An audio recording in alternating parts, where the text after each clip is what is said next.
Hello, friends. I am back, and today I'm sharing with you 6 things that I did to help mitigate my acid reflux symptoms.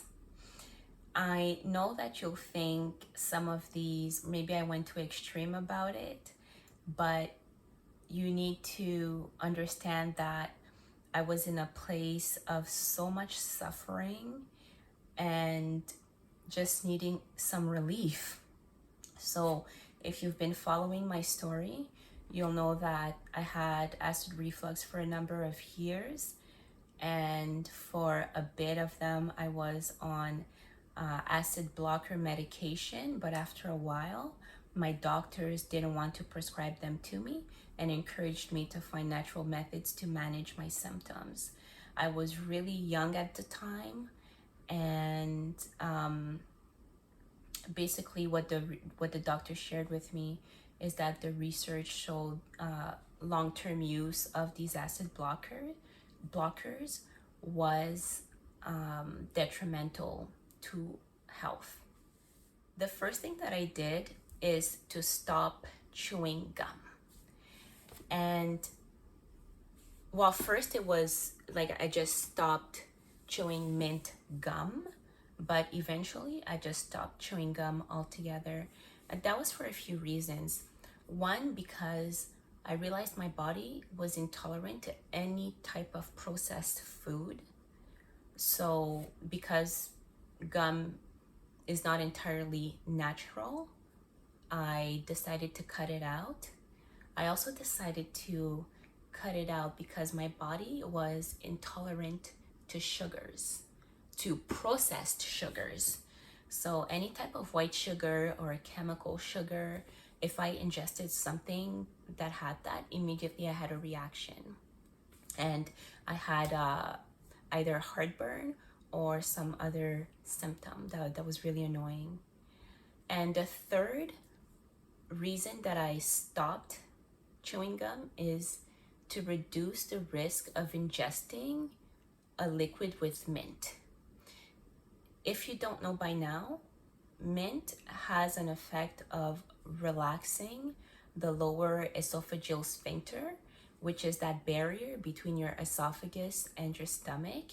And when it relaxes, it can open, and that gives acid a way to flow back or to splash back into your throat. However, I did discover that there is bicarbonate gum. So if you want to chew gum, that would be an option. So bicarbonate gum, that's also sugar-free.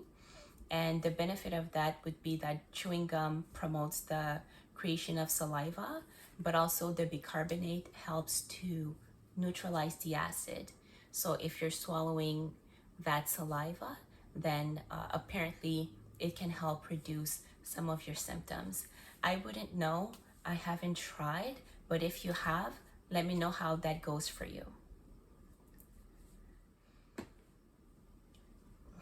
The second thing that I did is I stopped using mint toothpaste, and instead I switched to a natural toothpaste. So at the time I was using Tom's natural toothpaste with fennel as the flavor.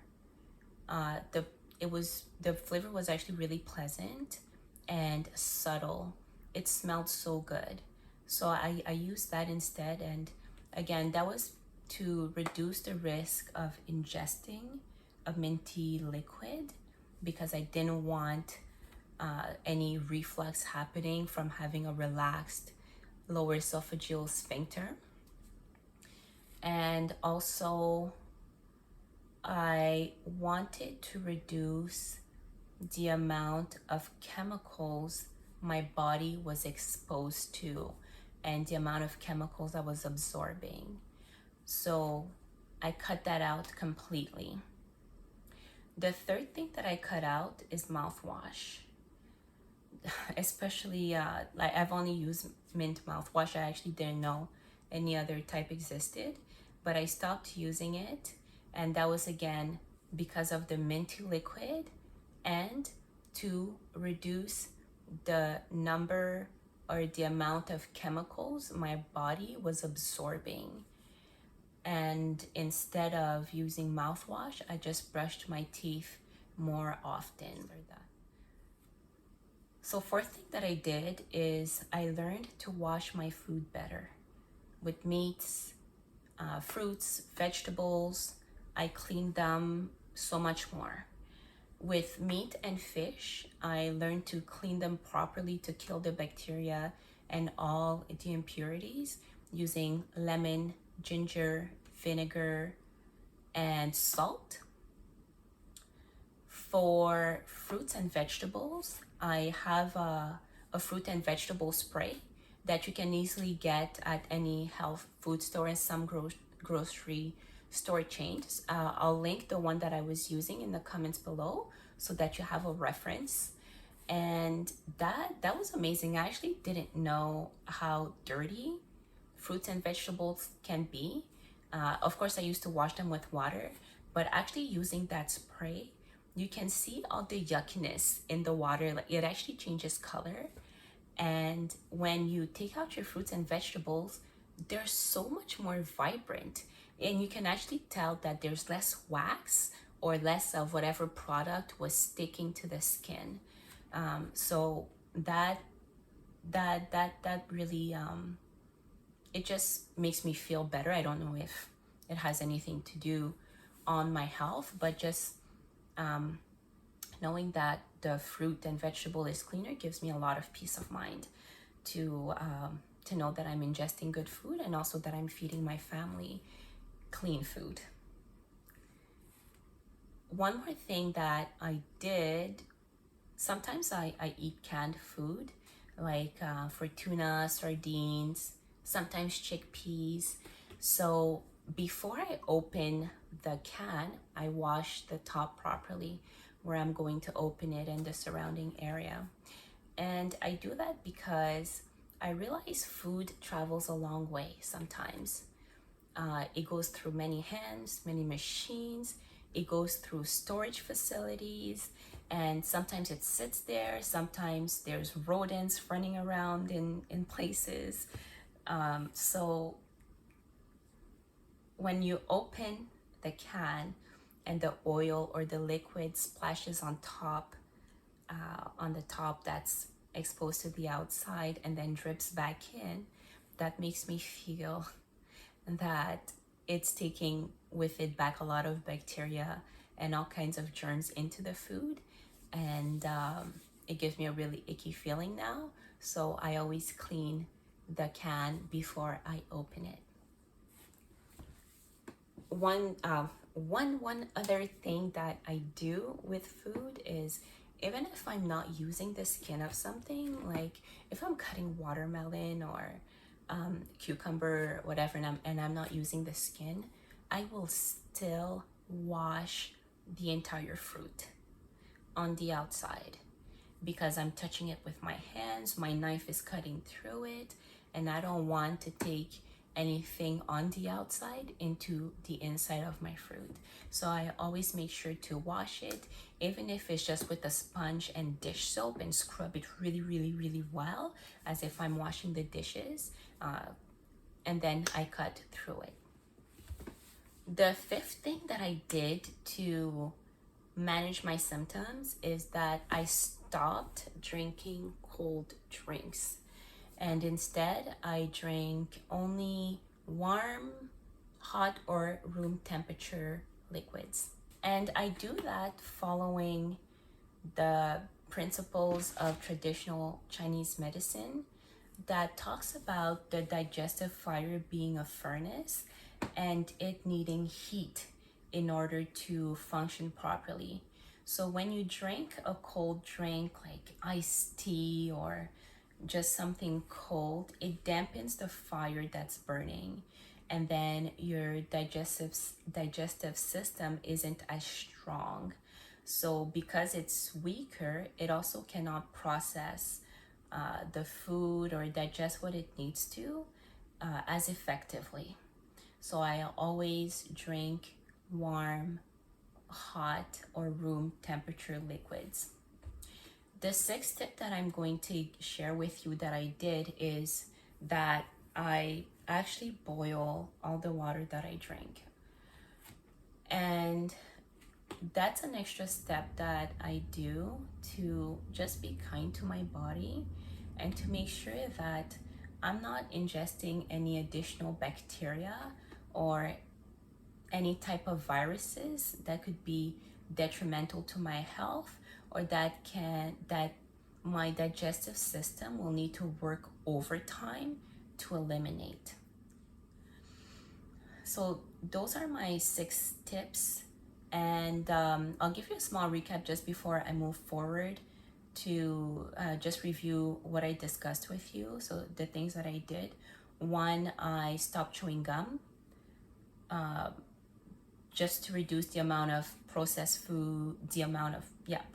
foods I was ingesting, the sugar and the mint.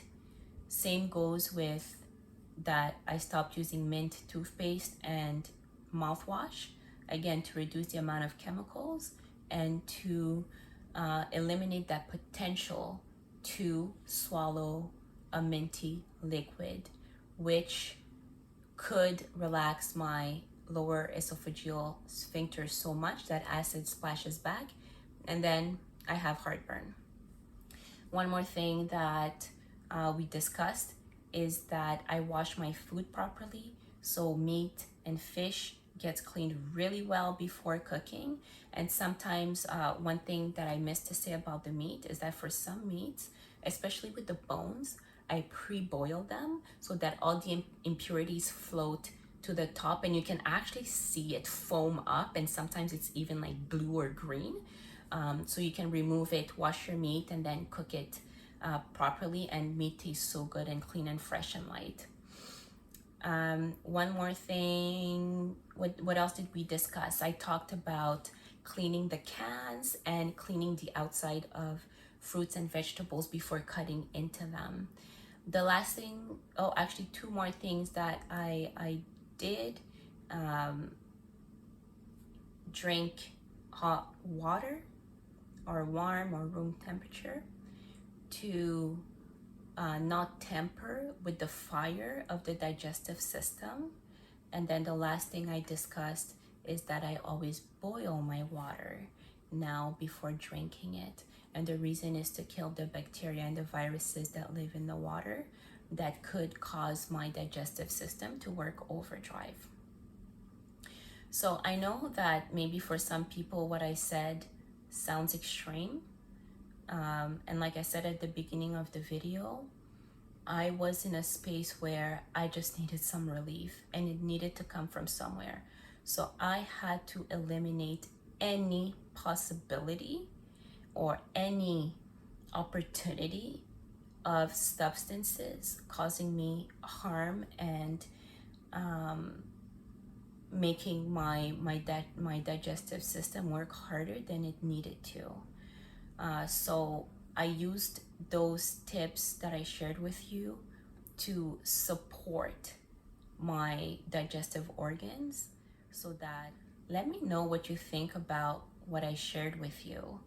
If you've tried some of them, if it's something that you would implement, and also share with me what are some things that you've tried that maybe we don't really hear about, but that actually have worked for you or worked in general. I would love to know and learn more. As you're heading out, like the video and subscribe to the channel so that you get more content to help you heal your reflux. And I'll catch you next time.